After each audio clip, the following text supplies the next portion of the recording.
নমস্কার, আমি মেঘ আর তোমরা শুনছো সারপ্রাইজিং টেলস। তোমরা যদি এখনো চ্যানেলটাকে সাবস্ক্রাইব না করে থাকো তাহলে করছো কি? এক্ষুনি সাবস্ক্রাইব করো আর পাশে থাকা বেল আইকনটি প্রেস করতে ভুলো না যেন।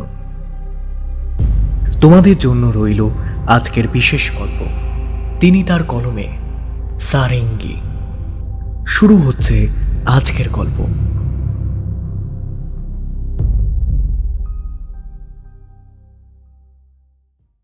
আমি তোকে কামড়াবো না, শুধু তোকে বলতে এলাম আমি এখন এরকম হয়ে গেছি।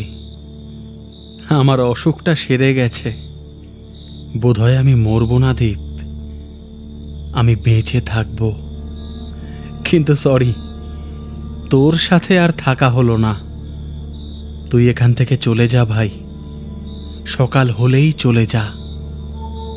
আর একটা কথা বলবো, শুনবি? কি কথা?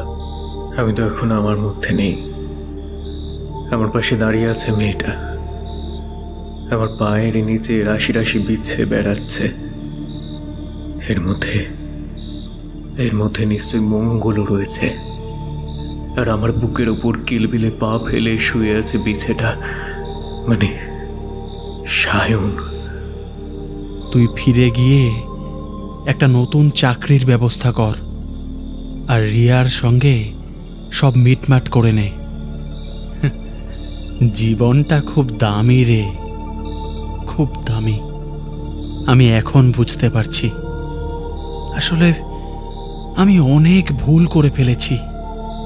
যাক, আমার কথা যাক, তুই যা, ভালো থাক।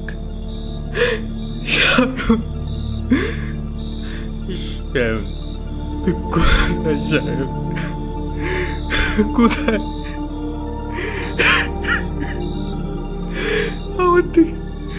আমার থেকে এত দূরে চলে গেলি কেন সায়ন? তোর থেকে দূরে যাইনি, শুধু জীবনের নোংরামিগুলোর থেকে দূরে চলে গেছি। এই যে মেয়েটা, এ এখন থেকে আমায় ওর কাছে রাখবে, ওর কাছে, আরো অনেক কাছে। ও বলেছে আমায়, এই বাংলোর সেই ছোট বাবু ইচ্ছে করে এমন করে, ইচ্ছে করে। লোকটা অনেক পাওয়ারফুল। সোশ্যাল মিডিয়ায় ও পোস্টার দিয়ে রেখেছে, যার আর কোথাও যাওয়ার নেই সে ঠিক আসবে এখানে।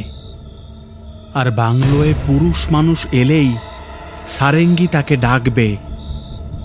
সারেঙ্গি রোজ রাতে এখানে দাঁড়িয়ে থাকে পিছন ঘুরে। তার নতুন শিকার ওর টানে বাইরে আসে, আর ওকে দেখে ওর পাতা ফাঁদে পা দেয়, আমার মতো। কিন্তু সবাই তো এমন হয় না, যেমন তুই এমন নয়। যাই হোক, এবার তাহলে বিদায়, বিদায়। মানে সেই বিছেটা এক লাফে নেমে গেল আমার বুকের ওপর থেকে। শোন ভাই, তোকে বলছি আর খাস না, এবার তো মরে যাবি রে। আমাকে তো মেরে ফেলতেই চেয়েছিল। তুই বিশ্বাস কর, ও ঘুরতে যাবে বলেছিল।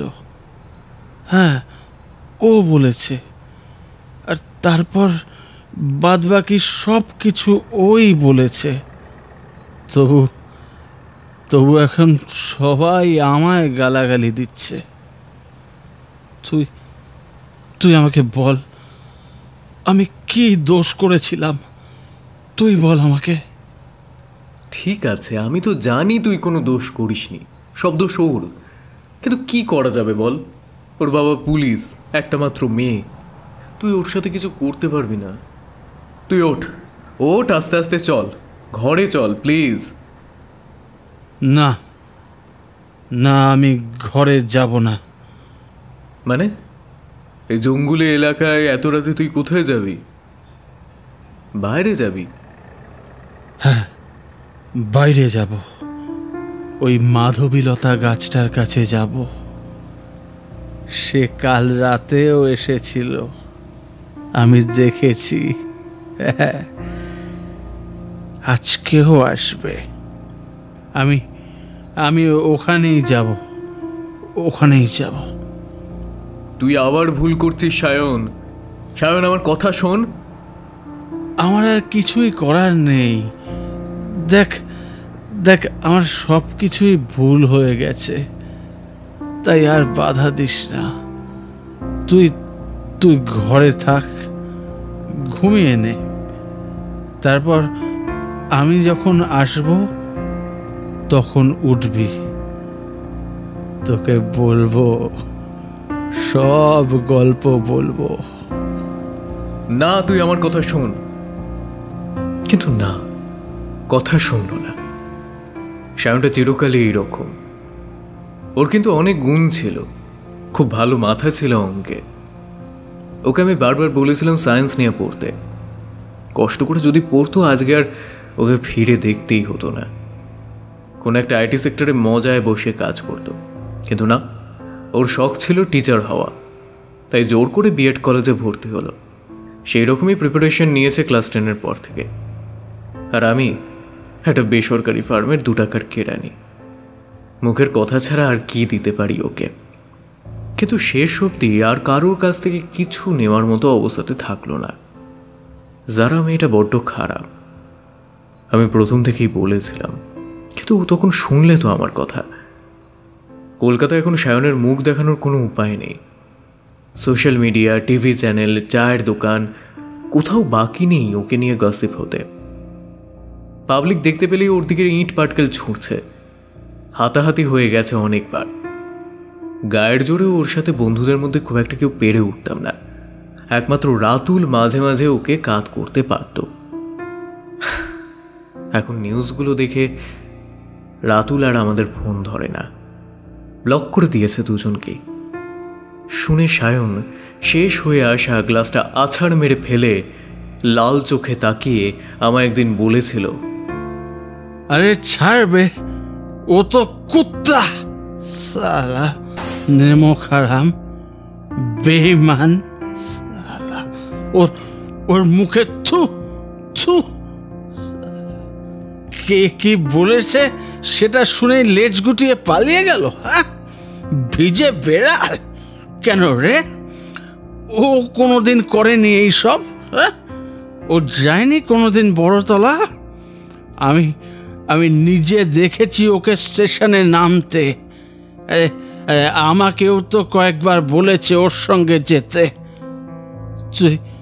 তুই বিশ্বাস কর ভাই, বিশ্বাস কর, আমি সত্যি বলছি।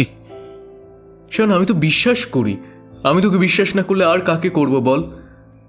রিয়া তো আমার কথা রাখলই না। বলিস না, বলিস না, আর রিয়া, যারা, কারোর কথা বলিস না। আমি ওদের সহ্য করতে পারি না দীপ। আমার খুব ইচ্ছা করে, জানিস তো, আমার ইচ্ছা করে ওদের জিনা হারাম করে দিতে। তুই একটা শিক্ষিত ছেলে, কি ভাষায় কথা বলছিস? ওরা এই ভাষাই বোঝে, ওরা শুধু এই কথাগুলোই বোঝে, ওরা এই রকমই। সায়ন চিরকালই এইরকম একরোকা। খুব অল্পেই চটে যায়, আবার শান্তও হয়ে যায় খুব তাড়াতাড়ি। আমরা বন্ধু সেই ক্লাস 5 থেকে। ক্লাস 10-এর পর দুজনের লাইন পাল্টে গেছে, কিন্তু বন্ধুত্বটা এখনো অটুট। ও মাঝে মাঝে আমায় বলে, তুই আমার শুধু বন্ধু নয়, তুই বেটার হাফ। আমি বলি, প্লিজ, এমনি বাজারে আমাদের নাম খুব খারাপ, তুই আর এসব কথা বলিস না।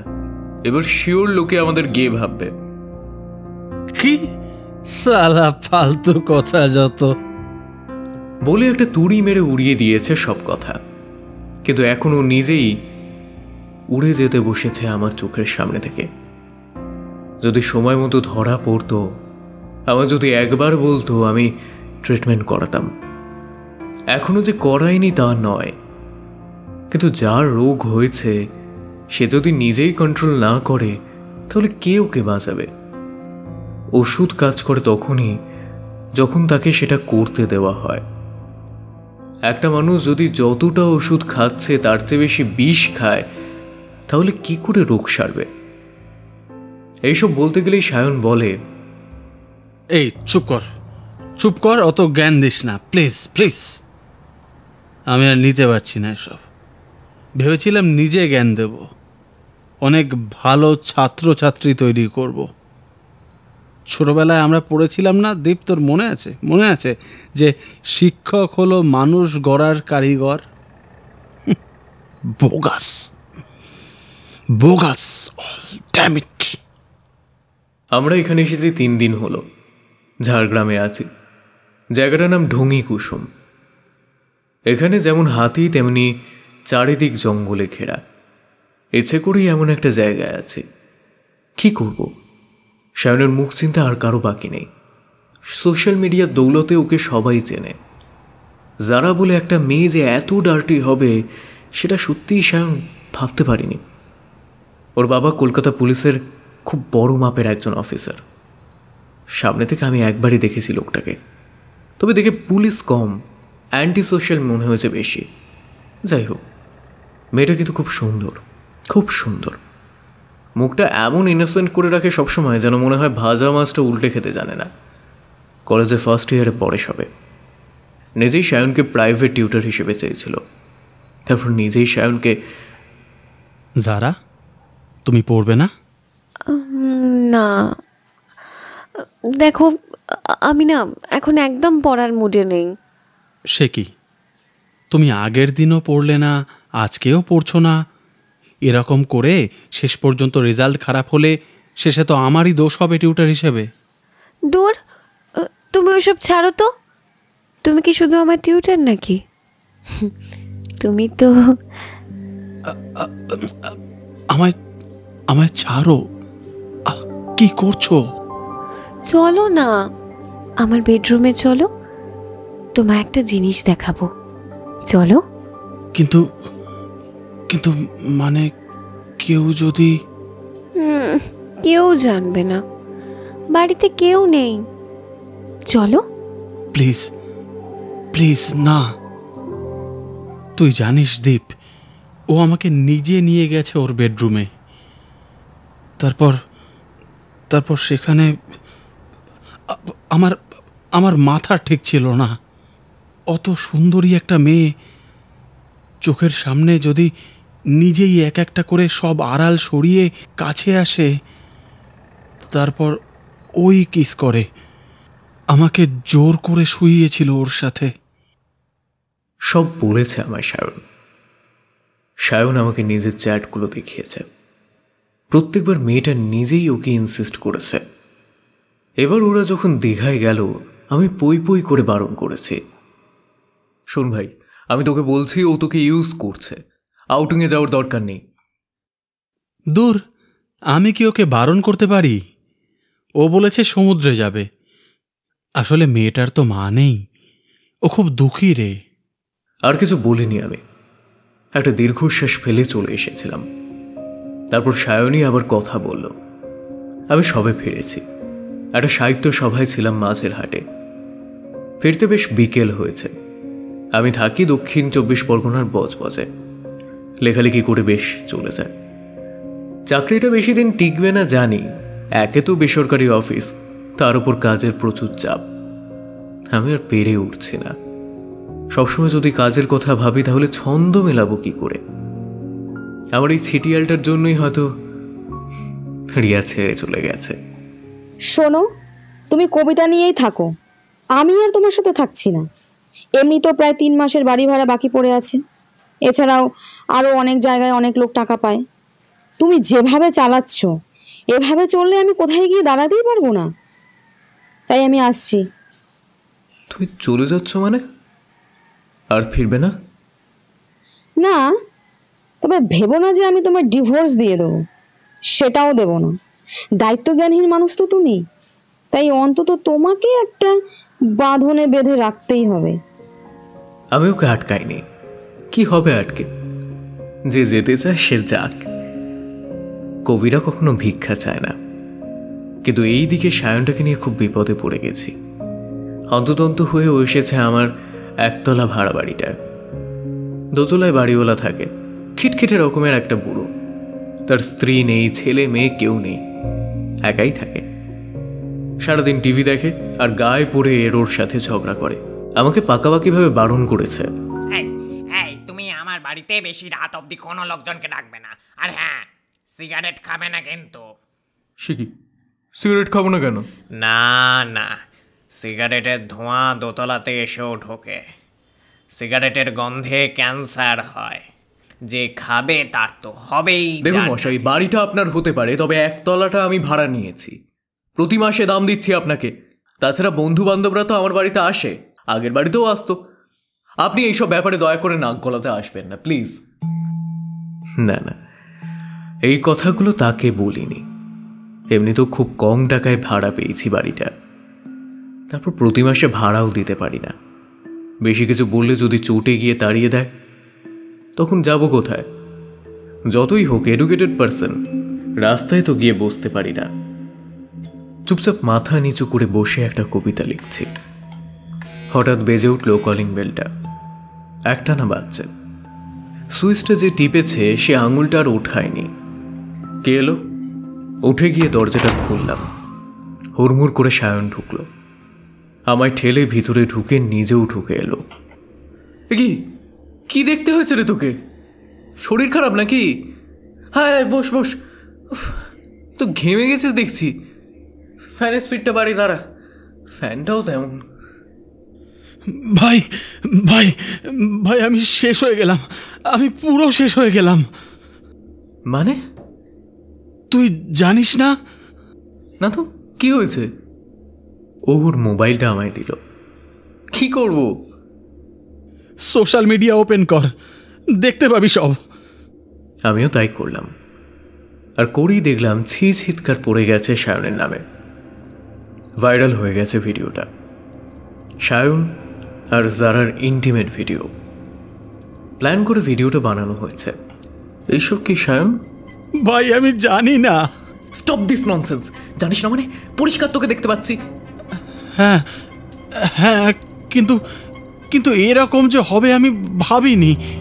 ও খুব ব্ল্যাকমেল করছিল, ইদানিং আমি আর পেরে উঠছিলাম না। তুই তো জানিস চাকরিটা আমার কত শখের, কত সাধনার।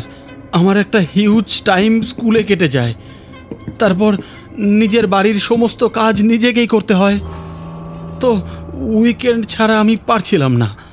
কিন্তু ও, বুঝতে পেরেছি, আমাকে অ্যারেস্ট করেছিল জানিস। আরে অ্যারেস্ট মানে? তো তো তো চাকরিটা? চাকরিটা আর নেই, প্রচণ্ড স্ক্যান্ডেল হচ্ছে শহর জুড়ে। তুই তো জানিস ওর বাবা পুলিশে আছে। আমাকে লোকটা পাবলিক প্লেসে মেরেছে। আমার ইচ্ছে করছে আমি সুইসাইড করে নিই। নেভার, কাউয়ার্ডেরা আত্মহত্যা করে। চল আমার সঙ্গে এই মেয়েটার কাছে। কেন তোর সঙ্গে এরকম করলো জানতে চাইবো। ও কলকাতায় নেই। মানে কোথায় গেছে? জানি না, হয়তো দিল্লিতে ওর মামার বাড়ি গেছে। ওর বাবা ওকে সেফ জোনে পাঠিয়ে দিয়েছে।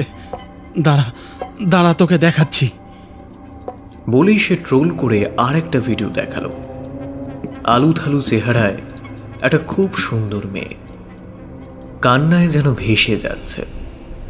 ফুঁপিয়ে ফুঁপিয়ে সে বলছে,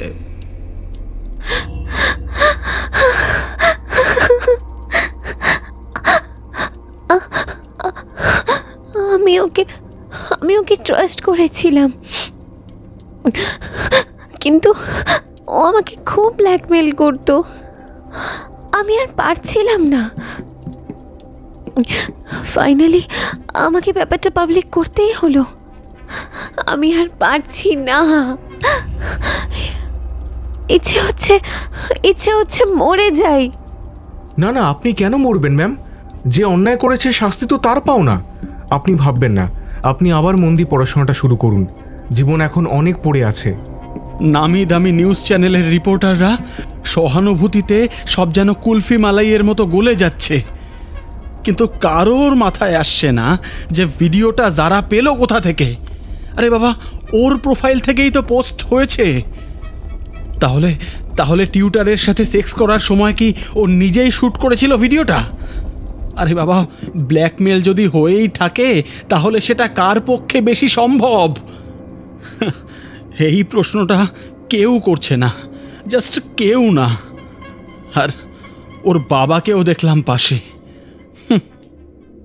স্যার, আপনার কি মনে হয় আপনি কোনো স্টেপ নেওয়ার কথা ভাবছেন কি? আগে ওই ছেলেটাকে এনকাউন্টার করতে চাই। আমার মেয়ের সাথে এত বড় অন্যায় করার অডাসিটি ওর হয় কি করে? ওকে আমি জাস্ট শুট করতে চাই। আরও কিছু ছিল ভিডিওতে, আর সেটা সায়ন দেখালো না। আবার ওই লোকটা গলাবাজি করছে, বলছে শ্যুট করে দেবে। আরে ও কি পুলিশ কমিশনার নাকি যে শ্যুট করবে? চুপ কর সায়ন, কিচ্ছু বলবি না তুই।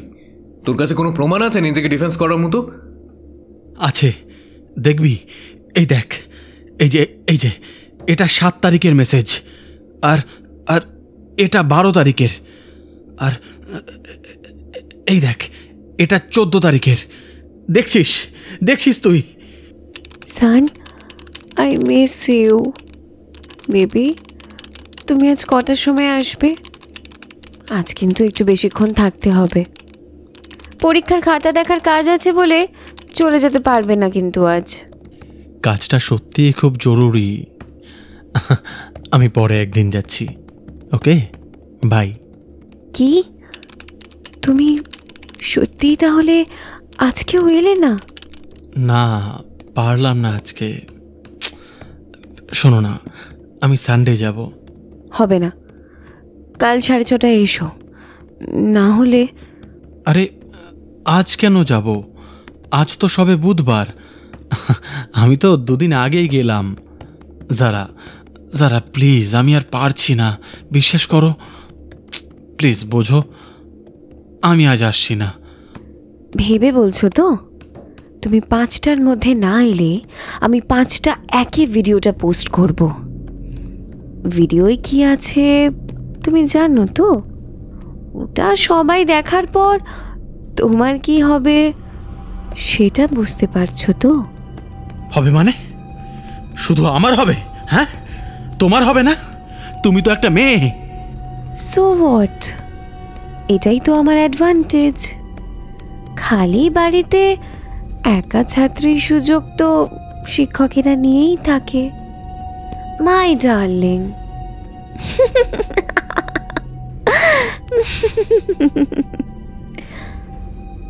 তুমি জোর করলে আমি কি তোমার সাথে করতে পারি? সিম্পল ব্যাপার, সবাই বুঝবে। ছাত্রী ধর্ষণ, হেডলাইট। ওকে, যা খুশি তাই করো, I don't care. Oh really? Fine, then wait and watch. এগুলো তুই দেখাসনি কেন? আমি দেখিয়েছি, ওরা পাত্তা দেয়নি। ওর বাবা বলেছে, তোর ফোনটা নিশ্চয়ই ইএমআইতে কেনা, আমি ভাঙবো না, তোর কাছে রাখ। কিন্তু ফার্দার এই চ্যাটগুলো যেন কারোর সামনে না আসে। ডিলিট করতে বলছি না, তুই হজম করে রাখ, না হলে। জানিস, আমাকে গান পয়েন্টে রেখে এইসব কথা বলেছে। দেব প্লিজ সেভ মি। আমি আর কিছু বললাম না। তুই আর যাস না সায়ন, তাকে এইসব জায়গাগুলো ভালো নয়। সেখানে গেলে না তোর আরও বিপদ হবে ভাই। আমার কথাটা একটু শোন। পয়সা নেই বলে এখন এই আলফাল জিনিস টলারেট করতে হচ্ছে। একদম বাজে খেতে রে, একদম বাজে খেতে। শোনা ভাই, আমাকে তুই 200 টাকার মতো দে না রে। আমি তোকে দিয়ে দেব, তোকে আমি সব টাকা দিয়ে দেব, সত্যি বলছি। দেখ চাকরি কি আর আমি পাবো না? হ্যাঁ, কি ভাবছিস? আরে কটা দিন যেতে দে, আমি আবার চাকরি পাবো। তখন তোকে সব টাকা দিয়ে দেব। ট্রাস্ট মি দীপ। ওখানে তো রেটটা একটু বেশি, দে না, দে না ভাই, 200 টাকা আমাকে আমাকে দে না ভাই। ভগবান, আমি খুব পুরনো একটা পিতলের শোপিস বিক্রি করে ওকে কিছু টাকা দিলাম। ও সেই টাকাটা নিয়ে মিস মাহির ফ্ল্যাটে চলে গেল। উফ, আমি আর পেরে উঠছি না। এইভাবেই কাটছিল দিনগুলো। একটা সময় খবর পেলাম। হ্যালো, হ্যালো, হ্যাঁ আপনি সায়নের বন্ধু? হ্যাঁ, আপনি কে বলছেন? আপনি আমাকে চিনবেন না, লোকেশন পাঠাচ্ছি, চলে আসুন, এসে একে নিয়ে যান। এ আমাদের ধান্দা একেবারে লাটে তুলবে। হ্যাঁ, হ্যালো, মেসেজ এলো। লোকেশন সোনারপুর। সোনারপুরের ওইদিকে শ্যাম কোথায় গেছে? আমি তাড়াতাড়ি বেরিয়ে পড়লাম। গিয়ে দেখলাম একটা ঘিঞ্জি গলিতে খুব খুবচি মতো অন্ধকার ঘরে নোংরা বিছানায় সায়ন শুয়ে আছে। এলইডি বাল্ব চলছে ঘরে। খুব দুর্বল দেখাচ্ছে ওকে। কি হয়েছে সায়ন? এইভাবে শুয়ে আছিস কেন? আমি জানি না কি হয়েছে, শরীরটা খুব খারাপ।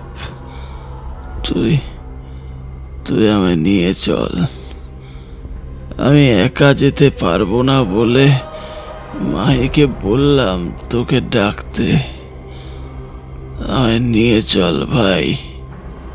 ঠিক আছে, চল চল চল, আমার সাথে চল। মাহিকে একবার দেখলাম, দেখে বুঝলাম সে কে না সে কি। শাওনের উপর খুব রাগ হলো, কিন্তু সেইটা দেখানোর সুযোগ পেলাম না। বাড়িতে আনতে না আনতেই ও এমন ডিটোরিয়েট করতে লাগলো যে আমি বাধ্য হলাম ওকে হেলথ সেন্টারে নিয়ে যেতে। সেখান থেকে প্রথমেই HIV টেস্ট করতে দিল। রিপোর্ট আনলাম যখন, সেইটা দেখার আগেই সায়ন শুকনো হাসল, বলল,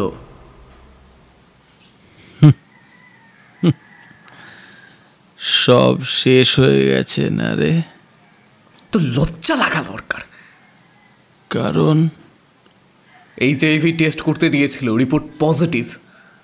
জানি এই রোগের চিকিৎসা এখন হয়, কিন্তু আমার ভাগ্যটা খারাপ। শায়নকে কিছুতেই বসে আনতে পারছি না। শোনো বাপু, তোমরা আর আমার বাড়িতে থেকো না। ভাড়া দিয়েছিলাম তোমাকে আর তোমার বউকে। এখন দেখছি তুমি তোমার বন্ধুকে নিয়ে জুটেছ। বলা তো যায় না কি থেকে কি হয়। আমি বাড়িতে একা থাকি, বুড়ো মানুষ। তা তোমার বন্ধুটি কেমন? দেখে তো মনে হয় শয়তান।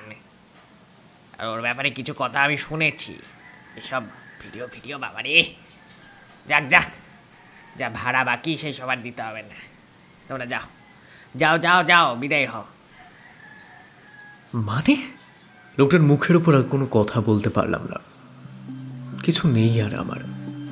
শায়নের অবস্থা ভালো নয়, এখানে আর থাকা যাবে না। কোথায় যাব তাহলে? ঠিক এই সময় সোশ্যাল মিডিয়া দেখলাম এই জায়গাটার একটা খবর বেরিয়েছে। সবচেয়ে বড় কথা, এখানে নাকি থাকার জন্য, খাবার জন্য 1 টাকাও নাকি খরচা করতে হয় না। এরা মানসিকভাবে ক্লান্ত মানুষকে স্বেচ্ছায় শেল্টার দিতে চাইছে। তবে অফারটা অনলি ফর মেল। খুব আজগুবি না বিজ্ঞাপনটা? জীবনটাই তো আজব। মেয়ে ছেলেগুলোকে দেখিস না কেমন রং মাখে, মিষ্টি করে হাসে, আর তারপর যখন চালাকি করতে হয় তখন খুব স্মার্টলি সেটা করে। আজব না? চল আমরা চলে যাই, আমরা ওখানেই চলে যাই। কিন্তু বিনা পয়সা ওরা থাকতে দেবে, খেতে দেবে, এটা বিশ্বাসযোগ্য কথা কি? সায়ন আর কিছু বলেনি। আমিও ঠিক করে ফেললাম শেষমেশ এখানে আসব। খুঁজে পেতে যখন এখানে আসলাম তখন দেখলাম খবরটা সত্যি বটে। একটা বাংলো, খুব বড়লোক মানুষ হয়তো কেউ কোনোদিন এখানে এটা বানিয়েছিল। বাংলোটা জঙ্গলের ভিতরে, একটা গ্রাম চারপাশে। অনেক গভীর রাতে হাতির ডাক শুনতে পাই।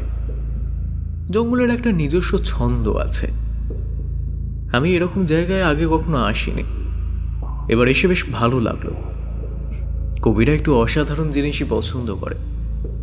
বাংলো একটা লোক থাকে, আর কোনো লোক থাকে না, কাজ করে, কেয়ারটেকারের মতো লোক।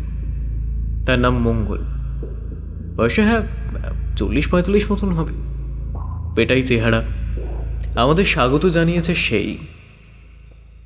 আপনারা কদিন থাকবেন এখানে? তা তো মোটামুটি। আচ্ছা, এখানে আর কেউ থাকে না? না। তাহলে ওই অ্যাডভার্টাইজমেন্টটা, মানে বিজ্ঞাপনটা যে দেখলাম, সেটা কে দিয়েছে? ছোটে বাবু। ছোট বাবু? তিনি কোথায় থাকেন? আপনারা রাতে কি খান, ভাত না রুটি? রুটি। আচ্ছা, তুমি আমাদের মাংসর কষা আর রুটি খাওয়াতে পারবে? পারবো। বন মুরগির মাংস কষা আর লাল গমের আটার রুটি। আপনারা কটা করে রুটি খান? আমি 4টে। আমি 2টো। বাবুজির কি শরীর খারাপ? হ্যাঁ। কি হয়েছে? তাকে তো আর বলতে পারি না সত্যি কথা, তাই বললাম। এখনো ঠিক ধরা যায়নি অসুখটার নাম। ডাক্তার চেঞ্জে যেতে বলেছে, তাই। ঠিক হ্যাঁ। অশ্লীলভাবে কেমন একটা হাসি হেসে লোকটা চলে গেল। আমার কথা তার বিশ্বাস হলো না। অদ্ভুত। শান, কিরে, একটু ফ্রেশ হয়ে নিবি? কি করে ফ্রেশ হব? আমি তো নোংরা হয়ে গেছি রে। আমার আর ফ্রেশ হওয়া হবে না রে দীপ। ওই মেয়ে মানুষগুলো আমার মধ্যে ওদের ভেতরকার সমস্ত পাপ ঢুকিয়ে দিয়েছে। আমি নোংরা হয়ে গেছি।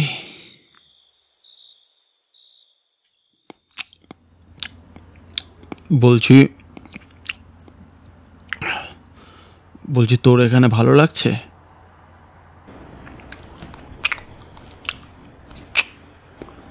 কেন খারাপ লাগবে কেন? মাংস খাচ্ছি, রুটি খাচ্ছি, ভালোই তো আছি। না মানে লোকটা কেমন যেন। লোকটা তো নিজে থাকলো না, অথচ এই জঙ্গলের মধ্যে আমাদের ফেলে চলে গেল।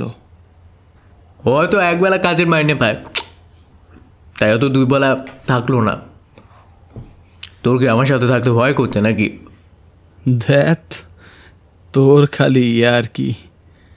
আরে তোর সঙ্গে থাকতে কেন ভয় করবে?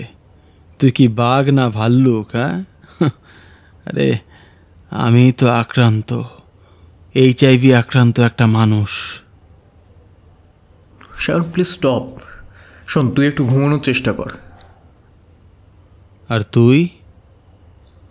অনেক রাত হয়নি, সবে 8:30 বাজে। আমি একটু বাইরে গিয়ে দাঁড়াই, বুঝলি? না মানে লোহার গ্রিলে তো চাবি দেওয়া আছে। আমি ভিতরেই থাকবো। যা যা, তুই তো কবি, প্রকৃতির সঙ্গে একটু সোহাগ করে আয়।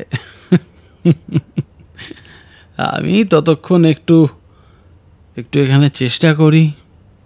আমি জানি সায়ন এবার কিছুক্ষণ ভুলভাল কাজ করে সময় কাটবে, তবু আমি ওকে বারণ করি না। করুক যা প্রাণে চাই করুক, ভার্চুয়ালি তো। ওর ফোনে এইরকম অনেক ধরনের অ্যাপ ডাউনলোড করা আছে। ও বলে প্রথম লিঙ্কটা নাকি যারাই শেয়ার করেছিল, যারা এখন নেই। কিন্তু ওর দিয়ে যাওয়া এই এন্টারটেনমেন্টগুলো যত্ন করে বাঁচিয়ে রেখেছে সায়ন। মানে সোহাগ এখন এই করবে মোবাইলের সাথে। আমি পায়ে পায়ে এসে দাঁড়ালাম বাংলোর সামনের খোলা জায়গাটাতে। জঙ্গলের নিশুতি রাত, এখানে সন্ধ্যের পর সব ছমছম করে। কি হয় একটা ভাব। চুপচাপ দাঁড়িয়ে আছি এই বাংলোটা মাঝারি মাপে। বাংলোর বাইরে অনেক গাছ আছে, বাংলোর উঠোনে খালি একটাই গাছ। ফুলটা দেখেই চিনতে পেরেছি, মাধবীলতা। কুড়ি ধরা ছিল, এখন ফুলে ভরে গেছে গাছটা। ভারী সুন্দর ফুলের পাপড়িগুলো হালকা হাওয়ায় দুলছে। হঠাৎ খুব দূর থেকে একটা হাতির ডাক শুনতে পেলাম। আমি এক মনে গাছটা দেখছিলাম। হাতির ডাক শুনে চমকে পিছনে ঘুরে দেখতেই সায়ন কখন যেন এসে দাঁড়িয়েছে। কিরে, কখন এলি? ও ঠোঁটে আঙুল রেখে আমায় চুপ করতে বলল। তারপর ইশারায় দেখালো একটা দিক। তাই তো, এই মেয়েটাকে মাধবীলতা গাছের আড়ালে দাঁড়িয়ে কখন এলো? আমি তো গাছটাই দেখছিলাম এতক্ষণ ধরে। হালকা চাঁদের আলো এসে পড়েছে গাছের পেছনটাতে, আর তাতেই দেখতে পাচ্ছি মেয়েটাকে, তবে তার মুখ দেখা যাচ্ছে না। এদিকে পেছন করে দাঁড়িয়ে আছে সে, প্রায় হাঁটু অবধি খোলা চুল। ওকে, নিশ্চয়ই কোনো মঞ্জুলিকা।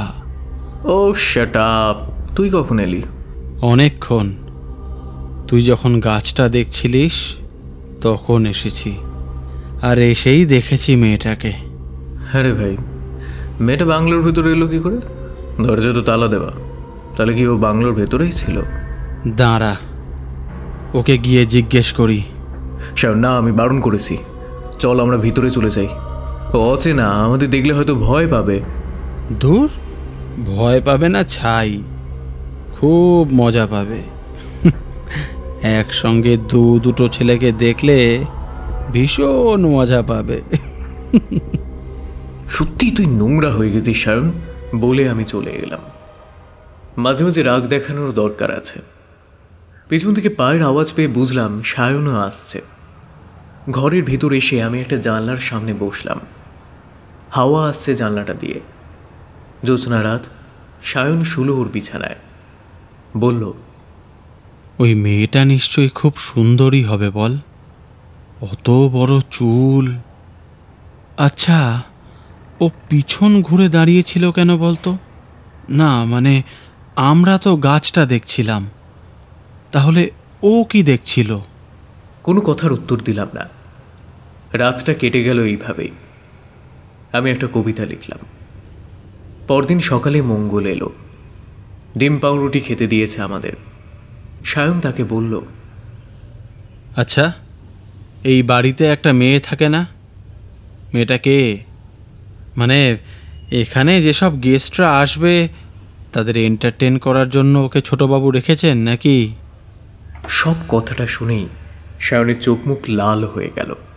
সে বলল, মেয়েটার কথা ভাববেন না, তাতেই আপনাদের ভালো হবে। আর রাতে উঠোনে গিয়েছিলেন কেন? ওখানে তো আপনাদের কোনো দরকার নেই। এই, আমাদের কোথায় দরকার আছে আর কোথায় দরকার নেই সেটা তুমি বলবে? যাও, একটু চা করে আনো। বলে সায়ন তাকে দাবড়ে তাড়ালো। আমি বললাম, দেখ সায়ন, ব্যাপারটা আমার প্রথম থেকেই ভালো লাগছে না। একটা লোক যে নিজে থাকে না, অথচ তার প্রপার্টির মধ্যে লোকজন ডেকে এনে তাদের অতিথি সেবা করছে, আজকের যুগে কি এটা সম্ভব? এরকম হয় নাকি? আমার মন কেমন যেন একটা কু গাইছে। চল চল তো আমরা এখান থেকে বেরিয়ে যাই। কোথায় যাবি? হ্যাঁ, কোথায় যাবি? এবার তো স্টেশনে গিয়ে বসতে হবে বাটি নিয়ে। আমাকে কি তুই সেখানেই নিয়ে যেতে চাস? হ্যাঁ, ভিখারি হবি নাকি এবার? আমার চাকরিটা চলে গেছে, সত্যি আমি এখন ভিখিরি, কিন্তু তাই বলে বাকি জীবনটা এভাবে কাটিয়ে দেওয়া যাবে না। সায়নের শরীরটা এমন খারাপ হয়ে গেছে, সত্যি আমি যে কি করি। এই নিন চা। মঙ্গল চা নিয়ে এলো। রান্নার হাতটা বেশ ভালো লোকটার। দুপুরে কি খাবেন আপনারা? ভাত আর মাংস। মাংস মানে? মাংস তো কাল রাতেই খেলাম। না না, মাংসই খাবো, মাংসই হোক। সায়ন যত সুস্থ হচ্ছে ততই লোকটা বাড়ছে ওর। আমি তবুও বারণ করলাম না। সেই দিন দুপুরেও মাংস ভাত হলো। এখানে মোটা মোটা চাল, বেটে বেটে ভাত, তার সঙ্গে খুব ঝাল চামড়া সমেত মাংসের ঝোল। রাতে মঙ্গল জিজ্ঞেস করলো, রাতে আপনারা কি খাবেন? পরোটা, একটু পরোটা ভেজে দাও তো। কি, পরোটা ভাজতে পারো তো? সঙ্গে কি করব? ডাল করো। না না, মাংস করো। সায়ন, অনেক খাওয়া হয়ে গেছে।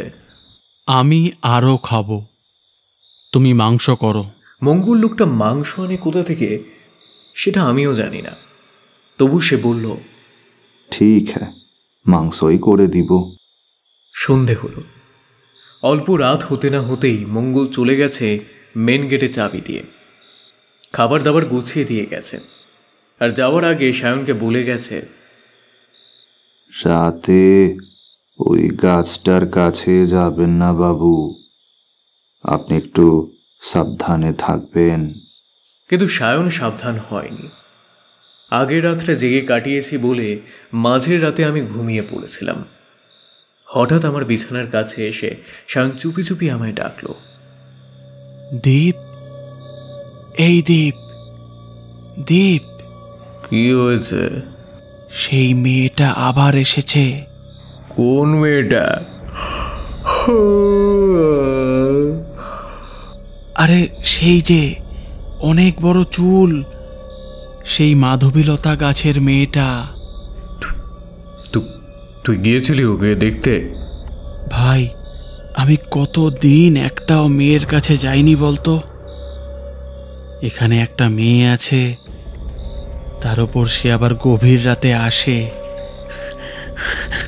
আর আর আমি যাব না? হ্যাঁ, কিন্তু মঙ্গল তো বারণ করে গেল।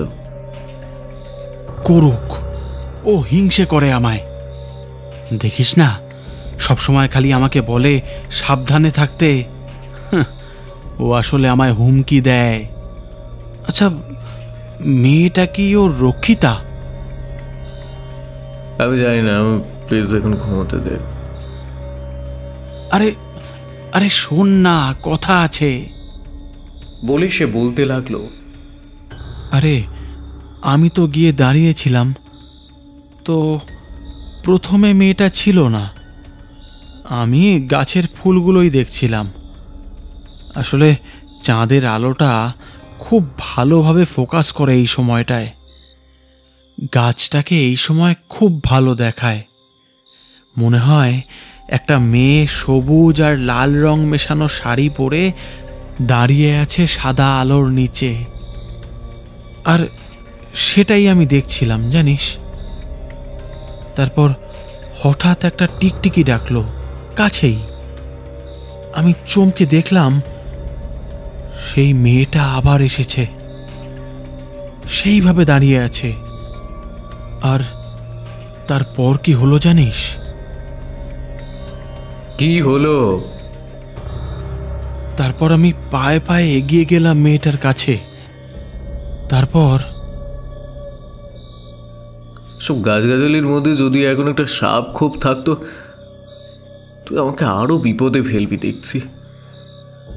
আরে না রে বাবা, সেই সব থাকলে মেয়েটাকে কামড়াতো না। আর ওখানে শুধু মেয়েটাই ছিল। তো আমি একটু এগিয়ে গিয়ে মেয়েটার পিঠে হাত রাখতে যাব, হঠাৎ মেয়েটা আমার দিকে ঘুরে দাঁড়ালো। তারপর সব ব্ল্যাঙ্ক। তারপর সব ব্ল্যাঙ্ক মানে? হ্যাঁ, আরে ব্ল্যাঙ্ক মানে মেয়েটা নেই। মেয়েটা জাস্ট মিলিয়ে গেল, আর কোথাও নেই। উফ, তুই ভুল দেখছিস সায়ন। মেয়ে মেয়ে করে না তোর মাথা খারাপ হয়ে গেছে, হ্যালুসিনেট করছিস। আচ্ছা আচ্ছা, কালকে যখন দুজনে একসাথে দাঁড়িয়ে দেখেছিলাম মেয়েটাকে, তখন কি ওটা হ্যালুসিনেশন ছিল? না না, কালকে তো একসঙ্গে দেখলাম মেয়েটাকে। ছিল না তাহলে? যাই হোক, এবার তুই শুয়ে পড়। মোবাইলে দেখলাম রাত 2টো বেজে গেছে। আমি আর একবার যাব, দেখব যে মেয়েটা আবার এসেছে কিনা। এবার আমার রাগ হলো। বললাম, হ্যাঁ যা, যা ইচ্ছে কর, প্লিজ আমার ঘুমটা ভাঙা আসে না। বলে আমি পাশ ফিরে শুলাম। তবে বুঝলাম সায়ন আর গেল না, নিজের বিছানায় চলে গেল। ঘুমিয়ে পড়লাম আবার। পরদিন সকালে মঙ্গল এসে সায়নকে ডেকে বলল, বাবুজি, বেশি সাহস ভালো নয়। ঝুঁকি ততটাই নেওয়া উচিত যতটা নিয়ে তুমি সামলাতে পারবে। মানে তুমি কি বলতে চাইছো? আর আমি কিছু বলছি না বাবুজি। এখন পূর্ণিমার কোটাল চলছে। এই সময় এখানকার রাতগুলো বড্ড খারাপ হয়। আপনারা একটু সাবধানে থাকুন। मेहरबानी कीजिए और मेरी बात मान लीजिए, नहीं तो बहुत बड़ी मुश्किल में पड़े जाবে। মঙ্গলকে আজ যেন একটু বেশি সিরিয়াস লাগছে। আমি তখন সবে ঘুম থেকে উঠে দাঁত মেজে এসেছি। মঙ্গল আমায় চা দিল, সঙ্গে লেরো বিস্কুট। ঘটা করে লোকজনকে এরা ডেকে এনেছে বটে, কিন্তু খুব যে রাজার হালে রেখেছে এমন নয়। আমরা মোটামুটি ভালোই আছি। আমার গায়ে মাখার সাবানটা ফুরিয়ে গেছে। বললাম, আচ্ছা মঙ্গল, এখানে কোনো কাছাকাছি দোকানপাট আছে? नहीं जी, কাছাকাছি তো কিছু নেই। আমায় পয়সা দিবেন, যা লাগে আমি কাল এনে দিব। কি আর করি, তাকে পয়সা দিলাম। আচ্ছা, দুপুরে আপনারা কি খাবেন? আচ্ছা, আজ বরঞ্চ ডিম করো। সায়ন কিছু বলল না। মঙ্গল খুশি মনে চলে গেল। আমি এবার একটু বাইরেটা ঘুরে বেড়াবো বলে বেরোলাম।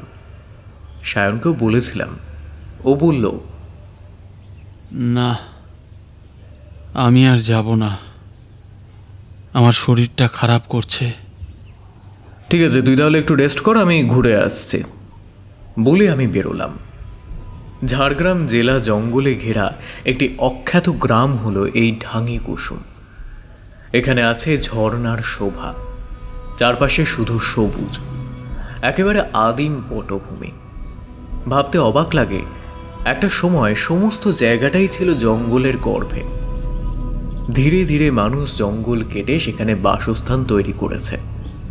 আর এখন আমরা এতটাই সভ্য হয়ে গেছি যে দুদিনের জন্য শহর ছেড়ে জঙ্গলে এলে হাঁপিয়ে উঠি। আবার বিষ জমেছে, আবার সে কামড় দিবে, খুব সাবধান। গলতি করো না, মায়ায় লাগছে, ও ভোলাচ্ছে, ওতে ভুলো না, नहीं तो बहुत बड़ी मुश्किल में पड़े যাবে। কে বললো কথাটা? এখানে জঙ্গল খুব বেশি গভীর নয়, তবে আমার অচেনা পথ। খুব কাছে আকাশবাণীর মতো কথাগুলো কেউ যেন বলে গেল। আমি এদিক ওদিক তাকাচ্ছি, একটু দৌড়েও গেলাম, কিন্তু কাউকে দেখতে পেলাম না। খালি পাতায় পাতায় শিরশিরানি। একটা শব্দ চেনা লাগলো, বহুত বড়ি মুশকিল মে পড়ে যাবে। এই কথাটা তো মঙ্গলের মুখে শুনেছি। মুশকিলটা কি? আর কামড় দেবে মানে? আমি দিশেহারার মতো কিছুক্ষণ এদিক ওদিক ঘুরে তাড়াতাড়ি আবার ফিরে এলাম বাংলোয়। আরে, সোশ্যাল মিডিয়ায় যে খবরটা দেখে আমরা এত দূর আসলাম, সেই খবরটাই আর খুঁজে পাচ্ছি না। আরে, যে পোস্ট করেছিল তার আইডিটা পেলেই তো সরাসরি কথা বলতে পারতাম। ধুর, এতগুলো দিন যে কেন মনে হলো না কথাটা। শ্যাম, আমাকে না যেন কী সব বলে গেল জানিস তো রাস্তায়, মঙ্গলের মতো কথাগুলো যেন মঙ্গলই বলল। মানে মঙ্গল কি করে বলবে? মঙ্গল তো রান্না করছে। তুই ঠিক জানিস? হ্যাঁ, আমি জানি। আমি গিয়েছিলাম দেখতে ওর রান্নাঘরটা। এই তো কাছেই। ও ডিমের তরকারি করছে আজকে। ইয়া বড় বড় ডিম, বন মুরগির ডিম। লোভে সায়নের জিভ থেকে জল এলো। আমার মনে ভয় বাড়ছে। দুপুরে 4টে করে ডিম দিয়ে ভাত খেলাম। পেট ভরে খেয়ে প্রাণ আইঢাই করতে লাগলো। সায়ন বলল, আজকে দেখবি আমি ওই মেয়েটাকে ঠিক ধরে আনবো। উফ, এইরকম একটা জায়গায় ওরকম একটা মেয়ে আছে, অথচ আমি ফোনে। ধ্যাৎ ফালতু। সায়ন, আমরা এখানে একটা শেল্টার খুঁজতে এসেছি। তুই এখন এসব কথা ভাবছিস? একটু কন্ট্রোল কর না নিজেকে প্লিজ। আমার তো সব কন্ট্রোল কবেই চলে গেছে রে। আমি আর কটা দিন আছি বলতো? তবে যাওয়ার আগে আশ মিটিয়ে ওই শালিদের শিক্ষা দিয়ে যেতে দে। মেয়ে দেখলে না আমার আমার কিরকম একটা অস্বস্তি হয়, একটা উত্তেজনা হয়। না, এই উত্তেজনাটা সেক্সুয়াল নয়, এই উত্তেজনাটা মেন্টালি। আমি ওদেরকে ছিঁড়ে ফেলতে চাই, ওদেরকে কুটি কুটি করে ছিঁড়ে ফেলতে চাই। সায়নের সাথে মুখ লাগাতে আর ইদানিং ইচ্ছে করলো না। দুপুরে আমি জেগেই থাকি। সায়ন আজ একটু ঘুমোলো। আমি ওর কাছে গিয়ে দাঁড়িয়ে আছি, ঘুমন্ত ছেলেটাকে দেখছি। সত্যি ওর এখন কি করার কথা আর ও এখন কি করছে। মেয়েদের ওপর রাগ হওয়া স্বাভাবিক, যারা ইচ্ছে করে ওর জীবনটা নষ্ট করে দিল। হ্যাঁ, আমি যাব, আমি যাবই, আমি যাবই। কোথায় যাবি তুই? এই সায়ন শোন, শুনছিস? ঘুমের ঘোরে হাসছে ও, কথা বলছিল যাওয়ার কথা। শুনে আমি ওকে ঝাঁকিয়ে জাগালাম। আহ, কি হয়েছে? তুই স্বপ্ন দেখছিলিস নাকি? স্বপ্ন না, স্বপ্ন তো নয়। এই মেয়েটা মাধবীলতার গাছের কাছে যেই মেয়েটা থাকে, সে আমায় মুখ দেখাবে বলল। খুব সুন্দর, হ্যাঁ নিশ্চয়ই খুব সুন্দর, নিশ্চয়ই খুব সেক্সি হবে। মাঝ দুপুর থেকে সায়ন পাগলামি শুরু করেছে। সন্ধেবেলা মঙ্গল কি খাবো জানতে এসেছিল। সায়ন কিছু বলার আগে আমি বলেছি রুটি আর আলু ভাজা করো। সায়ন আমায় বলেছে এবার বার কর। তুই এই শরীরে মদ খাবি? হ্যাঁ, আজকে একটু খাই প্লিজ, খুব ইচ্ছে করছে। নে নে, বার কর। বাধ্য হয়ে আমি বার করে দিয়েছি বোতলটা, সঙ্গে এনেছিলাম। সায়নের জোড়াজুড়িতেও গ্লাসে ঢেলে আমায় বলল, নে একখানা, ভালো লাগবে। আমি ভালোই আছি, দরকার নেই, তুই খা। ঠিক আছে। সায়ন গ্লাস খালি করছে, কোনো সাজ সরঞ্জাম নেই, খাচ্ছে। আমার আর ভালো লাগছে না। মাঝে মাঝে ইচ্ছে করে রিয়ার কাছে যাই, ওকে গিয়ে বলি আমি আর লিখবো না, চাকরির চেষ্টা করব, একটা ভালো চাকরির। বিয়ে হয়েছে 3 বছর, আমি বাচ্চা ভালোবাসি।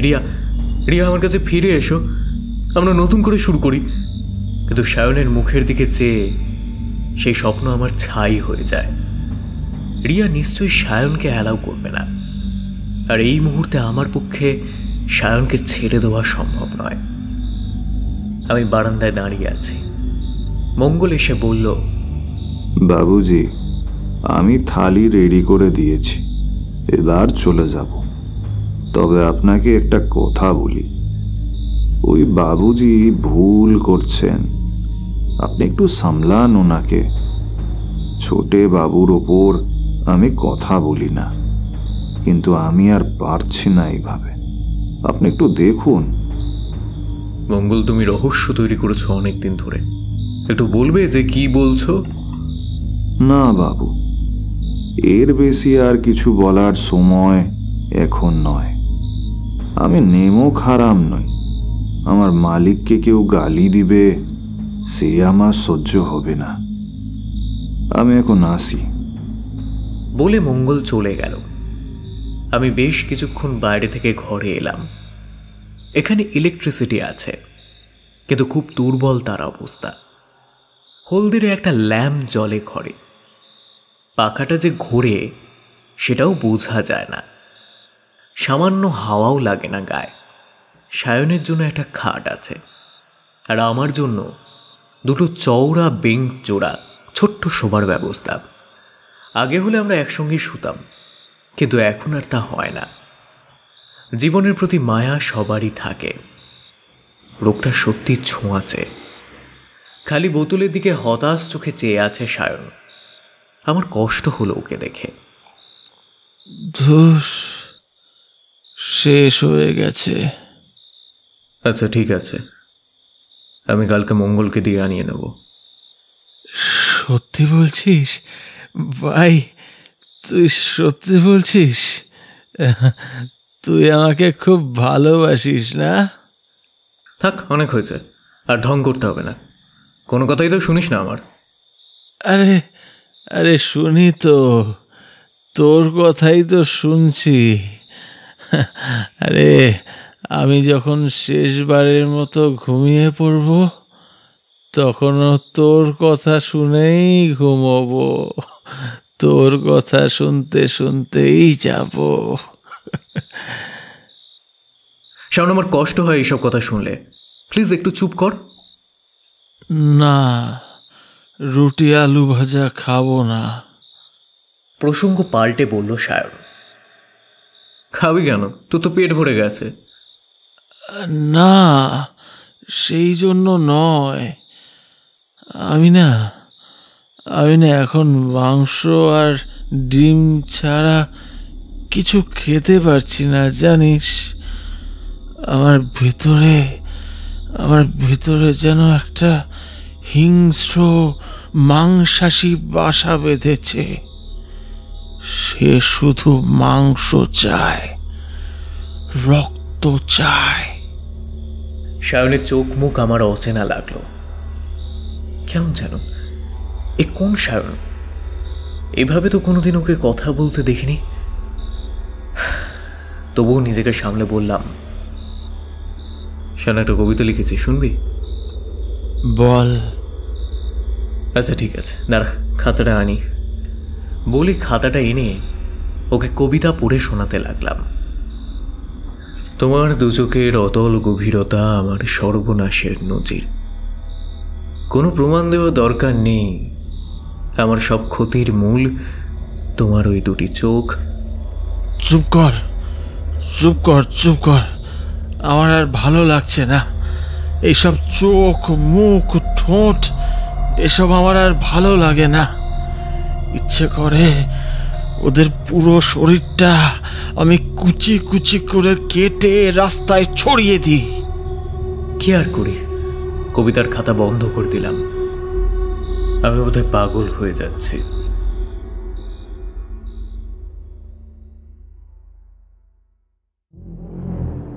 এসো, ভয় কিসের? আমার কাছে এসো, আমায় ছুঁয়ে দেখো। তুমি সরে যাচ্ছ কেন? আমি তো তোমার নাগাল পাচ্ছি না। এ কি, তুমি এত সরে যাচ্ছ কেন? সরে যাচ্ছি না তো, আমি তোমায় আমার কাছে সরিয়ে আনছি। এই তো আমি, আমার হাতটা ধরো। তোমার হাতটা এত নরম, তুমি এত সুন্দর। তুমি আমায় সুন্দর বললে?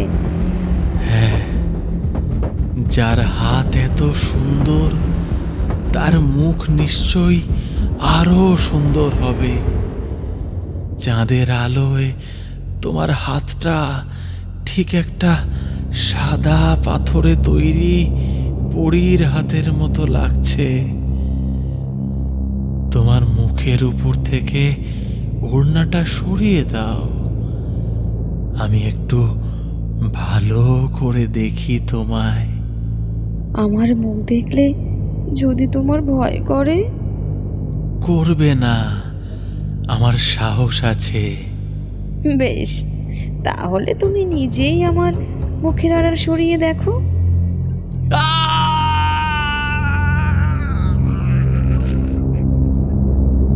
শায়ন চেঁচালো মনে হলো না? হ্যাঁ হ্যাঁ, ওই তো চেঁচালো। তাড়াতাড়ি মোবাইলের ফ্ল্যাশ জ্বালিয়ে দেখি বিছানা খালি। তার মানে ও আজকে। আমি ছুটে এলাম বাইরে। মাধবীলতা গাছের কাছে গিয়ে দেখি সেখানে সায়ন নেই। সায়ন, এই সায়ন, এই সায়ন, শুনতে পাচ্ছিস? এই সায়ন, কোথা তুই? ফাঁকা জায়গায় আমার গলার আওয়াজ দ্বিগুণ হয়ে ফিরে এলো। সায়ন কোথাও নেই। কোথায় গেল ছেলেটা? কোথায় চলে গেল? আমি ওর ভালো করতে গিয়ে খারাপ করে ফেললাম। আমি পাগলের মতো বাংলোটার আনাচে কানাচে খুঁজছি ওকে, কিন্তু কোথাও নেই ও। রান্নাঘরের পিছনের ছোট্ট একটা বাগান, সেখানে কিছু লঙ্কা গাছ আর টমেটো গাছ আছে, কিন্তু সায়ন কোথাও নেই। মেন গেটে তো চাবি দেওয়া, ছেলেটা যাবে কোথায়? আমি একবার বাইরে যাব, কিন্তু চাবি তো আমার কাছে নেই, তালা দেওয়া বাইরে থেকে। আমি বাইরে যাবই বা কি করে? দু মানুষ সমান পাঁচিলে ঘেরা বাংলো বাড়ি, আমি তো তার বাইরে কিছুতেই যেতে পারবো না। এই সায়ন, কোথায় চলে গেলি তুই? তার যেখানে যাওয়ার কথা ছিল সেখানেই গেছে। কে? এ কি মঙ্গল? তুমি কোথা থেকে এলে? ওই দরজা খোলার শব্দ পেলাম না তো। বাবুজি, আমি কোথাও যাইনি, আমি বাংলোতেই ছিলাম। বাংলোতেই ছিলে? কিন্তু কোথায় ছিলে? আমি তো তোমায় তন্ন তন্ন করে খুঁজলাম। আমি ওখানেই ছিলাম বাবুজি। মাধবীলতা গাছটার দিকে দেখল মঙ্গল। আজ বোধহয় পূর্ণিমা, চাঁদের আলোয় দিনের মতো ঝলমল করছে চারিদিক। হতেই পারে না, আমি গিয়েছিলাম ওখানে, কেউ তো ছিলই না।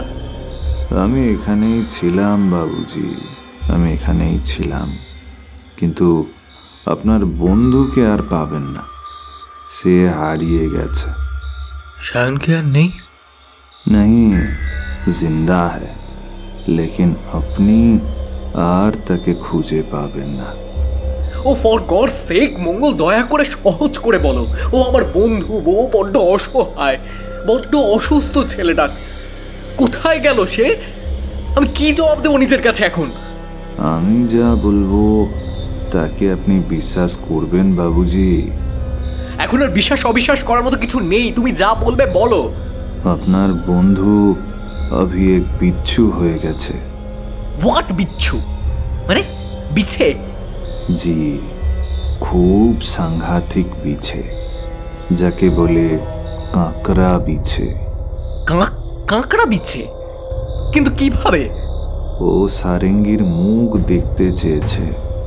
সারেঙ্গির মুখে এখন ওরা থাকে। সারেঙ্গির কাছে যদি কেউ যায় তখন তাকে সারেঙ্গি আর ছাড়বে না, আর তার এক কামড়ে একটা মানুষ বদলে কাঁকড়া বিছে হয়ে যায়।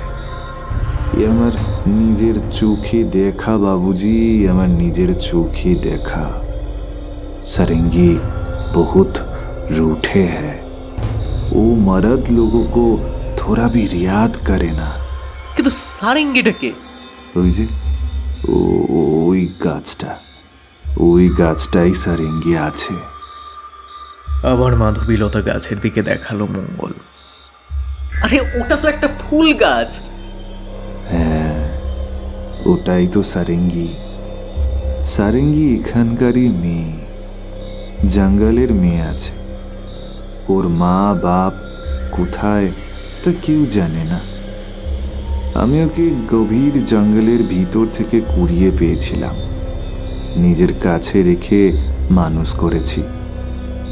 नहीं, মেয়ের মতো নেই, ওকে আমি প্যার করতাম, নিজের হাতে ওকে বড় করেছি আমার জন্য। কিন্তু ছোটে বাবুর চোখ পড়ল ওর ওপর। এখানে বাংলো তৈরি করেছিল তার বাবা বড় বাবু, তিনি সচ্চা আদমি ছিলেন। কিন্তু ছোটে বাবু বড়ই এক নম্বরের লুজ ক্যারেক্টার আছে। আমায় কাজ দিয়েছে বড়ে বাবু। ওরা তো এখানে থাকে না, আমিই থাকি। আমার ছোটে ঘরটায় সারেঙ্গি থাকে, মাঝে মাঝে এখানে আসে আমার কাছে, আমি আনি। বড় হচ্ছে যত, ততই সুন্দর হচ্ছে। বাবুজি, আপনি সারেঙ্গিকে দেখেননি, তাই জানেন না সে কতটা সুন্দর আছে। কথাটা বলার সময় মঙ্গলের চোখে মুখে যেন একটা ঘোর ঘনিয়ে এলো, প্রথম রিপুর নেশার ঘোর। আমি বললাম, তারপর কি হলো? তারপর সারেঙ্গি একদিন আমার কাছে আছে, আমরা খুব হাসি তামাশা করছি। হঠাৎ গাড়ি নিয়ে ছোটে বাবু এলেন। এই মালিক জি আয় হ্যাঁ, তুই ঘরে থাক, খবরদার বাইরে আসবি না। কেন? আমি বাইরে গেলে কি হবে? আমি বারণ করছি তো, তুই একদম বাইরে আসবি না। ওকে দাবড়ে ঘরে রেখে আমি বেরিয়ে এলাম। বাবুজি আইয়ে আইয়ে, তবিয়ত ঠিক হে তো? আপনি আসবেন, কই কোনো খবর দেননি তো? খবর দেওয়ার কি আছে? নিজের বাড়িতে আসছি, চিঠি পাঠিয়ে আসতে হবে নাকি? नहीं नहीं, ये बात नहीं। आइए आइए, दीजिए ना। এই বলে আমি ছোটে বাবুর হাত থেকে এটার্জিটা নিলাম। গটগট করে তিনি ভিতরে চলে এলেন। উঠোনে সারেঙ্গির একটা ওড়না রোদে শুকাচ্ছিল, সেটা দেখে তিনি বললেন, এ কি, মেয়ে মানুষের জামা কাপড় কেন এখানে? বাবুজি ও ও আমার আছে, ও আমার আছে। এই, তুমি আমাদের অ্যাবসেন্সে এখানে মেয়ে ছেলে নিয়ে থাকো? नहीं बाबूजी, ये बात नहीं। ও আসলে আমার এই, কে আছো ঘরে? এক্ষুনি বেরিয়ে এসো, নয়তো খুব খারাপ হবে বলে দিলাম। সারেঙ্গি তো এক পা বাড়িয়েই ছিল বাইরে আসবে বলে, এবার ডাকতেই তাড়াতাড়ি বেরিয়ে এলো। টুকটুকে ফর্সা মেয়েটা, একটা লাল রঙের জড়ি বসানো সালোয়ার কামিজ পরে আছে। ওর বয়স সবে 17। ওর চোখের দিকে তাকিয়ে ছোটে বাবুর কথা বন্ধ হয়ে গেল। মূর্তির মতো আমিও দাঁড়িয়ে আছি। সারেঙ্গি হঠাৎ বলল, क्या हुआ जी? আপনি এত গুসা করছেন কেন? আমি কি কোনো গলতি করেছি? না, বাহ, তোমার গলাটা তো খুব সুন্দর। না না, গলতি তো আমার। আমি তোমায় এভাবে ডাকলাম, তোমার ঘরে আমার নিজেরই যাওয়া উচিত ছিল। তোমায় বিরক্ত করলাম কি? नहीं नहीं, मैं तो ऐसे ही बैठी थी। তোমার নাম কি? सारंगी। বাহ বাহ বাহ, সারেঙ্গি। সারেঙ্গি নামের মানে জানো? नहीं। সারেঙ্গির মানে হলো সারং, মানে শত রং। একদম ঠিক নাম হয়েছে তোমার। তুমি সত্যি সারেঙ্গি। লজ্জা পেল সারেঙ্গি। যদিও আমি জানি এটা ও ঢং করছে, নতুন পুরুষ পেয়ে ওর নোলা বেড়ে যাচ্ছে। আমি বললাম, বাবুজি ঘরে চালিয়ে না, এতটা এলেন, আপনি তো বহুত পরেশান হয়েছেন তাই না? হ্যাঁ, পরেশান, ঠিক। চলো আমার ঘরে চলো। জি আমি? হ্যাঁ তুমি, চলো না। আমার ঘরটা একটু সাজিয়ে গুছিয়ে দেবে। এই লোকটা সেভাবে পারে না, আর আমার আবার পরিষ্কার বিছানা না হলে ঘুম আসে না। ঠিক হ্যাঁ, চলুন যাচ্ছি। তুমি আমায় দাও না বাস্কটা, আমি তো যাচ্ছি বাবুর সাথে। সারেঙ্গি আমার হাত থেকে এটার্জিটা কেড়ে নিলে, তারপর বাবুর সাথে চলে গেল ঘরে। আমি গেলাম রান্নাঘরে বাবুর জন্য চা জল খাবার বানাতে। সেই শুরু। বাবু সারেঙ্গিকে একটু ছাড়ে না, সব সময় তার সামনে বসিয়ে রাখে। আমি যেন চাকর খিদমত খাটি, রান্না করি, বাজার করি, আর দেখি ওদের ঢলাঢলি। এইভাবে কেটে গেল পাক্কা 2 হপ্তাহ। বাবু যেদিন চলে যাচ্ছে সেদিন সারেঙ্গি আমার কাছে এসে বলল, আমি বাবুর সাথে শহরে যাব। কি, তুই শহরে যাবি? এখানে তোর আর পোষাচ্ছে না? না, বাবু বললে আমায় নিয়ে যাবে। না, আমি তোকে যেতে দিব না। তোকে আমি এখানে এনেছি, তুই আমায় ছেড়ে যেতে পারিস না। কি হয়েছে? কি হয়েছে মঙ্গল? তুমি ওকে কি বলছো? বাবুজি, আপনি ওকে নিয়ে যাবেন বলছেন, কিন্তু ও শহরে, মানে আপনার স্ত্রী আছে, আপনার সংসার আছে, সেখানে এই মেয়েটাকে নিয়ে কোথায় রাখবেন আপনি? রাখার জায়গা আমার অনেক আছে, কিন্তু আমি সারেঙ্গিকে নিয়ে যাচ্ছি না। ক্যা? তুমি আমায় নিয়ে যাবে না বাবু? না, তুমি এখানে থাকো। সারেঙ্গি, এই বাংলোটা তোমার। তুমি এখানে রানীর মতো থাকো। আমি আসবো মাঝে মাঝে। দেখো, এখানে এলে আমার ঠিক মতো সেবা যত্ন হয় না। এই লোকটা আর পারে না, বয়স হয়েছে তো। কিন্তু তুমি যদি আমার সেবা যত্ন করো, তাহলে আমি এখানে ঘন ঘন আসব। কেমন? তুমি এখানেই থাকো। আচ্ছা, আমি পরের বার আসার সময় তোমার জন্য কি আনবো বলো? সারেঙ্গি আমার সামনে বাবুর হাত ধরে একটা চুমু দিল, তারপর বলল, আমার জন্য একটা জড়োয়ার সেট আনবে বাবু, আমি পরবো। আচ্ছা আচ্ছা, ঠিক আছে, ঠিক আছে মাই জান, ঠিক আছে। আচ্ছা, আমি যাই, কেমন? এই বলে বাবু একটা চুমু দিল সারেঙ্গির ঠোঁটে। আমার গা একদম জ্বলে গেল। বাবু চলে যাওয়ার পরই আমি সারেঙ্গির চুলের মুঠি ধরে ওকে ঘরের ভিতরে নিয়ে এলাম। এ সালি, বল, আমার সাথে এরকম বেমানি করলি কেন? তোকে খাইয়ে পরিয়ে আমি বড় করলাম, নাহলে তো হাতির পায়ের তলায় চলে যেতিস।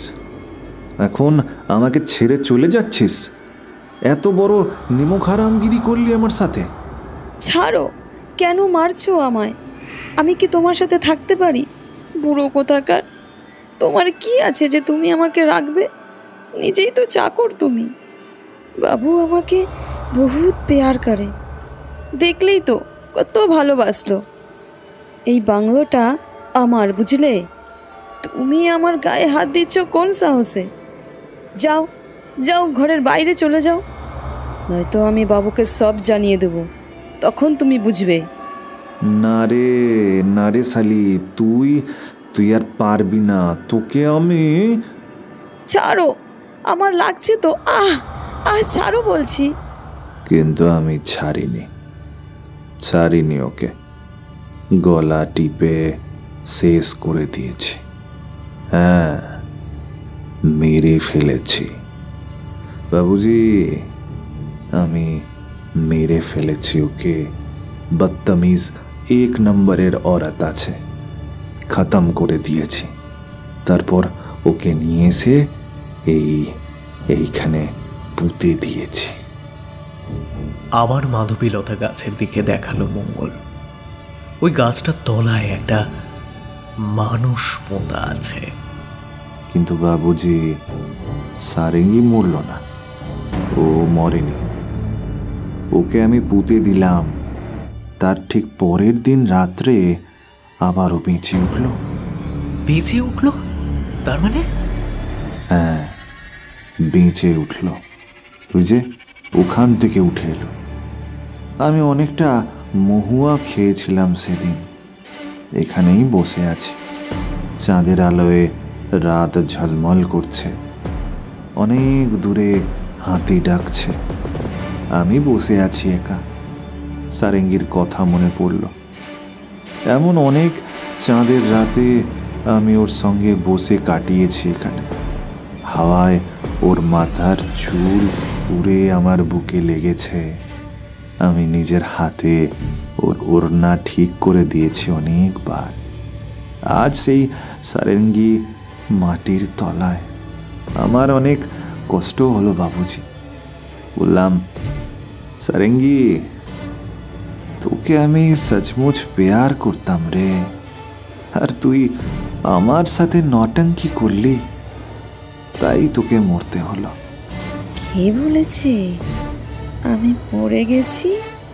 সারেঙ্গি আমার চোখের সামনে লাল সালোয়ার কামিজ পরে বসে আছে। সেই সারেঙ্গি, তার মুখে রাশি রাশি কাদা মাটির তাল, সারা শরীরে কাদায় মাখামাখি, তবু সে সারেঙ্গি বহুত ঠান্ডা করতে শুরু করলো আমার। হে সারেঙ্গি, তুই কি করে এলি রে? তুই তো... তুমি আমায় ওভাবে মারলে, আমার গলায় কত ব্যথা লেগেছে বলো তো। আমার বুঝি কষ্ট হয় না? ওই ওই ওখানে থাকতে এতদিন তোমার সাথে থাকলাম, আর আজ আমায় তুমি একা করে দিলে। তুমি এত নিষ্ঠুর। আমি নিষ্ঠুর না সারেঙ্গি, আমি নিষ্ঠুর না। তুই তুই তুই তুই নিষ্ঠুর। তুই আমার চোখের সামনে একটা পর পুরুষের সাথে শুলি। তুই বাবুর কোলে যখন সোহাগ করতিস না রে, তখন আমার বুকটা জ্বলে যেত, জ্বলে যেত। কই কই কই কই দেখি, কোথায় লেগেছে তোমার? আমি আদর করে দিই। সারেঙ্গি এগিয়ে এসে আমার বুকের উপর একটা ঠান্ডা হাত রাখলো, আর তখনই আহ আহ আহ আহ আহ তখনই কি? তখনই বুকে, মুখে, হাত পায়ে, আমার সারা শরীরে ওরা কামড় দিচ্ছে। সারেঙ্গি আমায় কামড়াচ্ছে, আমি ছটফট করছি। আহ আহ ছাড় আমাকে, ছেড়ে দে সারেঙ্গি, তোর দোহাই সারেঙ্গি, আমাকে ছেড়ে দে রে, আমাকে ছেড়ে দে। আহ আহ আহ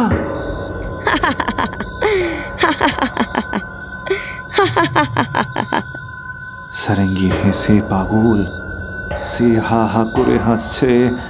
আমি তার দাঁত দেখতে পাচ্ছি না, তার শরীর থেকে মাটি খসে খসে যাচ্ছে। এবার আমি ভালো করে দেখছি, তার মুখের ভিতর থেকে বেরিয়ে আসছে ঝাঁকে ঝাঁকে কাঁকড়া বিছে। হ্যাঁ বাবুজি, কাঁকড়া বিছে।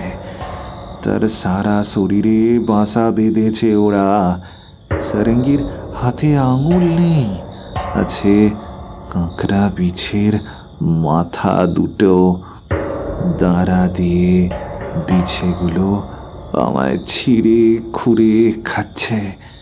আহ আহ আহ আহ আহ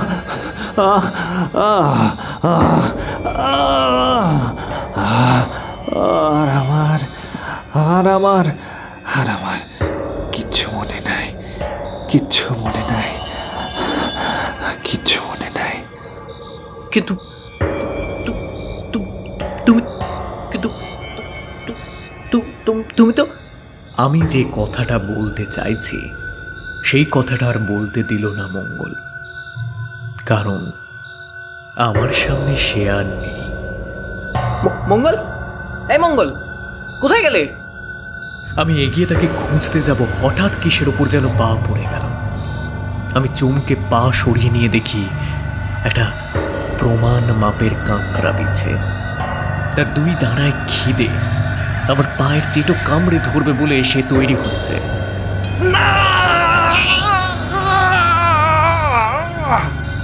আমি তৎক্ষণাৎ পা সরিয়ে সরে গেলাম সেখান থেকে।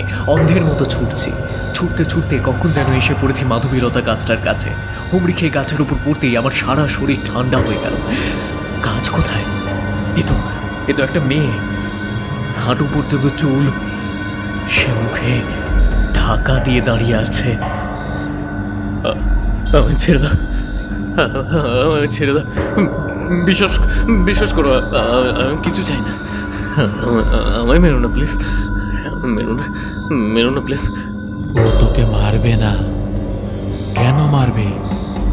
তুই তো ওর শরীর চাসনি, তুই তো ওকে ডাকিসনি।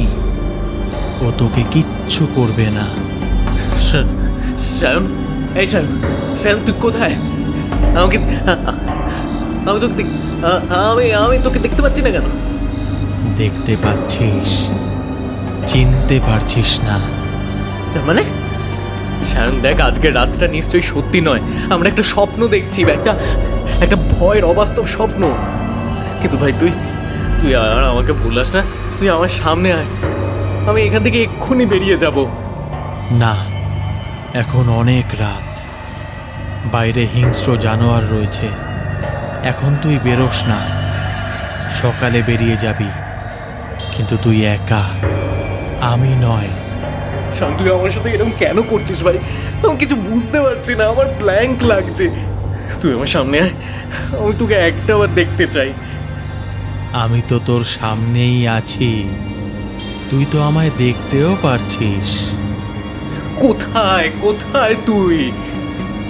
বলতে না বলতেই আমার ট্রাউজারের কোলবে কি যেন একটা সরসর করে উঠছে। আমি বুঝতে পারলাম, শিউরে উঠে দেখি দ্রুত বেয়ে এসে প্রায় আমার পেটের ওপর উঠে পড়েছে একটা কাঁকড়া পিছে। হাত দিয়ে তাকে ঝাপটা মেরে ফেলে দিতে যাব, হঠাৎ সায়নের গলায় কথা এলো। হ্যালো। হ্যাঁ বলো, ফোন করেছো কেন? বলছি আজকে একটু দেখা করা যাবে তোমার সাথে? দেখা? কেন বলো তো? টাকা চাই নাকি? নতুন বই ছাপাবে আবার? না না, তোমায় অনেকদিন দেখিনি তাই। বাবা, আমার প্রতি এত প্রেম! তাই এক সপ্তাহ কোথায় ডুব দিয়েছিলে? বজবজে তো ছিলে না। রিয়া, ওই বাড়িটা আর নেই, এখন একটা মেসে আছি। আমি একটা চাকরির চেষ্টা করছি, ইন্টারভিউ দিচ্ছি। আর আমরা আবার একসাথে থাকতে পারি না? আমি কম কবিতা লিখবো, প্রমিস। তুমি যতটা সময় বলবে আমি ততক্ষণই কবিতা লিখবো। রিয়া দেখো, আমরা তো বিয়ে করেছিলাম না, একসাথে থাকবো বলেই তো করেছিলাম। এভাবে আলাদা হয়ে বেঁচে থেকে লাভ কি? এসো না একটু দেখা করি। কোথায়? আমি লোকেশন পাঠিয়ে দিচ্ছি। 5টার পরে করো। ঠিক আছে। আজকের গল্প তোমার কেমন লাগলো তা জানাতে ভুলো না কমেন্ট বক্সে। ফিরে আসবো আরেকটি নতুন গল্প নিয়ে। ততক্ষণের জন্য টাটা।